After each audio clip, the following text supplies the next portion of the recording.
আসসালামু আলাইকুম, hello everyone, this is Tanvir from the green bat cell. আজকের এই ভিডিওটা খুবই গুরুত্বপূর্ণ। এটা হচ্ছে যে এই যে দেখেন সিড পড নেওয়া, এই দেখেন আমার সবচেয়ে প্রিয় যেই জবা গাছটা, এটা আমি গিফট পেয়েছিলাম বৃক্ষ কেনা বেচা থেকে, নাসিম ভাই থেকে। তো ওই ওদের পেজ থেকে।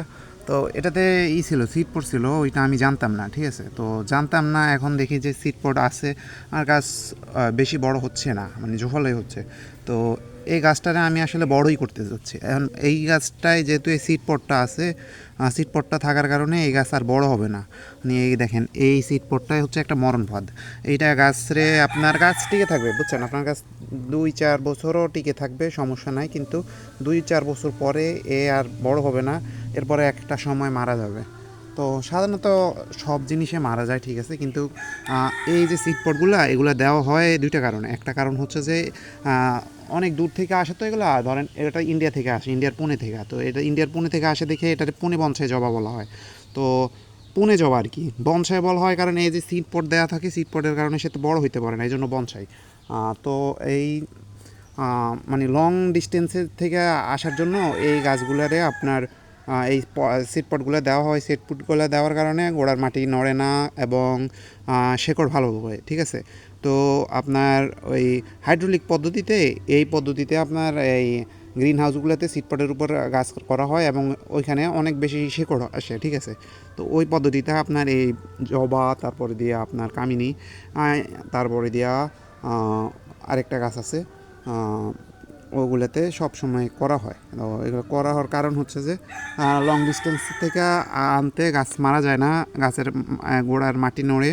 আর দ্বিতীয়টা হচ্ছে যে গাছ ছোট থাকে, তো ক্যারিং করার খুব একটা ঝামেলা হয় না।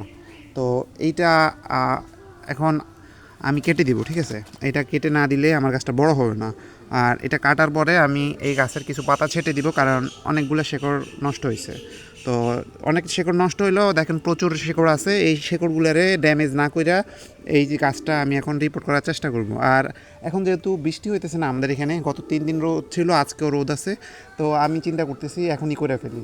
আমার বড় ভাই আমাকে সাজেস্ট করছিল যে বর্ষার পরে করেন, এখন করেন না, এখন করলে বৃষ্টিতে কাদা হয়ে যাবে মাটি। যেহেতু বৃষ্টির কোনো সম্ভাবনা আগামী আরও 2-3 দিন নাই, সেহেতু এখন করে ফেলাই আমার মনে হয় বেটার হবে। কারণ পরে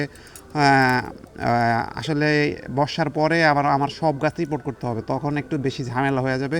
এত মানে এনার্জি থাকবে না, শক্তি থাকবে না, মানে এতগুলা গাছ আমার যেগুলো সবগুলো রিপোর্ট করতে হবে। তো যাই হোক, বেশি কথা বলে ফেললাম। এখন এটা আস্তে আস্তে কাটবো। কীভাবে কাটবো দেখেন, নিচে নিচে থেকে শুরু করব, কাটা নিচে থেকে শুরু করব। এই যে আমি সিকেচার নিয়ে আসছি, একটা একটা পার্ট করে কাটবো এইভাবে নিচে থেকে। এইভাবে এইভাবে নিচে থেকে কাটতে কাটতে এই দিকে যাব, তারপরে আবার ওই পাশ থেকে কেটে দিব, এ পাশে আসবো। তো এইটাতে করে তারপর সাইড দিয়ে আস্তে আস্তে তুলে নিব। তো এই ভিডিওটা পজ করছি, এই করে নিই, কেটে নিই, তারপর দেখাবো ইনশাল্লাহ। তো এই যে দেখেন, আমি অনেকগুলো ফুলের কলি ফেলাই দিছি, পাতা ফেলাই দিছি, এবং এই যে আমার গাছের সিটপটটা সরাই ফেলছি, অনেক রুট আছে আলহামদুলিল্লাহ। এই যে এই হচ্ছে সিটপটটা। তো বিষয়টা হচ্ছে যে এখন এই গাছটা খুব দ্রুত বড় হবে, ঠিক আছে। এই সিটপটটা প্লাস্টিকের ছিল। তো আপনারা যারা মনে করেন যে কাটতে পারবেন না, বা আপনাদের সাহস হচ্ছে না, বা ওয়েদারটাও ভালো না, তারা কাইটেন না। যেহেতু এটা প্লাস্টিকের, আশা করা যায় যে গাছের শেকড় বড় হইতে হইতে এই সিড পটটারে সে ভেঙে ফেলতে পারবে, আপনার গাছটা আস্তে আস্তে বড় হবে, সমস্যা হবে না, খুব একটা সমস্যা হওয়ার কথা না। কারণ প্লাস্টিকের কোয়ালিটিটাও খুব একটা ভালো ছিল না, তারপরে মোটামুটি ভালোই শক্ত। কিন্তু গাছ যদি আপনার ভালো ট্রিটমেন্ট পায়, গাছের যদি পানি না জমে, তাহলে গাছ মরবে না, ঠিক আছে। তো এই যে আমি পাতাটা সরানোর পরে এই অবস্থা।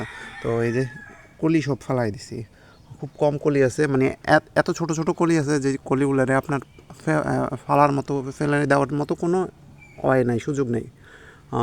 গাছের আগাটা কাটতে যাচ্ছি না, অগ্রভাগটা, তাই রেখে দিছি। অনেক পাতা এখনও আছে, সমস্যা হবে না। এটারে এখন বসাই দেবো, রিপোর্টিং করে দেবো। রিপোর্টিং করে ছত্রাকনাশকের পানি দিয়ে আমি রিনোমিল গোল্ডের পানি দিয়া গাছে একটু স্প্রে করে দেবো, আর গোড়ায় দিয়ে দেবো। তারপরে 1 সপ্তাহ একটু ছায়াযুক্ত স্থানে শেডে রেখে দেবো। শেডে রেখে দেওয়ার পরে করে দেবো, ইনশাল্লাহ গাছ ভালো আছে। রুট খুব একটা বেশি ড্যামেজ হয় নাই, অল্পই খুব হয়েছে, আর অনেক রুট আছে, ইনশাল্লাহ কিছু হবে না। তো আপনারা যারা জবা গাছ রোপণ করবেন এখন নেওয়ার পরে আর ওইটারে কিছু করেন না, এখন নেওয়ার পর রোপণ করে দেন। এরপরে যখন এরকম অনেক শেকড় জমে যাবে তখন এই বর্ষার পরে করেন।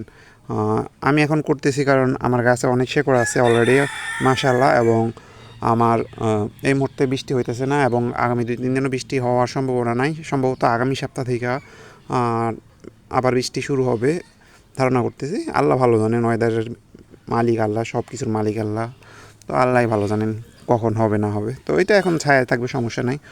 এটাতে এখন রোদেরও প্রয়োজন নেই, এক সপ্তাহ তো ছায়াই থাকবে, শেডে থাকবে। তো এই এখন এটা রিপোর্টিং করে দিব, রিপোর্টিং করে পরবর্তীতে আবার দেখাইতেছি। তো রিপোর্টিং করা শেষ আমার। এই যে দেখেন গাছটা মাটির টবে আবার দিয়ে দিয়েছি, অবশ্যই আপনারা মাটির টবে দিবেন। এবং আমি আবারও বলতেছি, অবশ্যই আপনারা প্রথমবার যখন চারা কিনবেন তখন কোনোভাবেই এই চিটপট কাটার চেষ্টা করবেন না, তাহলে গাছ মারা যাবে। এটা দ্বিতীয় রিপোর্টিংয়ের সময় করবেন, অর্থাৎ টব রোপণ গাছ রোপণের 2 মাস পরে। ধরেন এখন সামনে আসছে আগস্ট, সেপ্টেম্বর শেষ হলে অক্টোবরে গিয়ে আপনারা অক্টোবরের প্রথম দিক দিয়ে করতে পারেন, সিডপটটা কাটার জন্য চেষ্টা করতে পারেন। এবং সিডপটটা কাটার জন্য রুটগুলো আস্তে আস্তে পানিতে ভিজিয়ে মাটিগুলো সরাইতে হবে, যাতে রুটগুলো না ছেঁড়ে। রুট ছেড়ে গেলে আপনার গাছ মারা যাবে। এই যে আমি এখন রিডোমিল গোল্ডের ছত্রাকনাশক দিয়ে দিতেছি, যাতে আমার রুটের মধ্যে কোনো ছত্রাকের আক্রমণ না হয়। পাতাতে দিতে হবে না, পাতা স্ট্রেচে চলে যাবে এখন। এই যে দেখেন অলমোস্ট পাতা নিচের দিকে নামতেছে, পাতা কিন্তু নিচের দিকে থাকে না, পাতা এই যে দেখেন এরকম উপরের দিকে থাকে, বাট এখন নিচে নামতেছে, মানে তার হইতেছে শিকড় কাটার কারণে সে এখন ডিহাইড্রেট হইতেছে। সমস্যা হবে না। এই মানে এখন হচ্ছে যে তার একটু আবার সেট হইতে হবে বলতে সে যেহেতু একটু নতুন করে আঘাত পাইছে, ওই আঘাতটা সে সারাই উঠে যে আবার নতুন করে শেকড়গুলো সেট করবে, নতুন শেকড় ছাড়বে, তখন সে ওকে হয়ে যাবে। এক সপ্তাহ পরে আমি রোদে দিয়ে দেবো ইনশাল্লাহ, কোনো সমস্যা নেই। এখন তার কোনো ঝামেলা হবে না, কারণ তার খুব মানে সুন্দরভাবে খুবই যত্ন নিয়ে তার রুটগুলো সরানো সিটপটটা কাটা হয়েছে।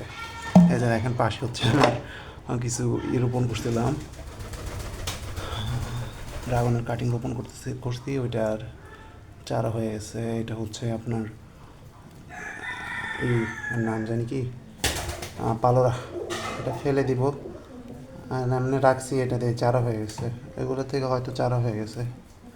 হ্যাঁ, ওই যে রুট ছিটতেছে। তো যাই হোক, এই হচ্ছে ভিডিও। আমি আবারও বলতেছি, আপনারা ভুল করেও বর্ষার সময় এই কাজ করতে যাবেন না, তাহলে সমস্যায় পড়বেন। আর নতুন চারা এটা করতে যাবেন না। অবশ্যই চারা আপনারা রোপণ করা 2 মাস পরে করবেন, তখন এর পর্যাপ্ত পরিমাণে রুট জমা হয়ে যাবে ইনশাআল্লাহ। আর এমন চেষ্টা করবেন মাটির টবে দেওয়ার জন্য। আর যদি মাটির টব না থাকে তাহলে প্লাস্টিকের টবে দিবেন, এবং খেয়াল রাখবেন যে পানি কোনোভাবেই যাতে না জমে। পানি না জমলে গাছের কিছুই হবে না ইনশাআল্লাহ। সবাই ভালো থাকবেন, আল্লাহ হাফেজ।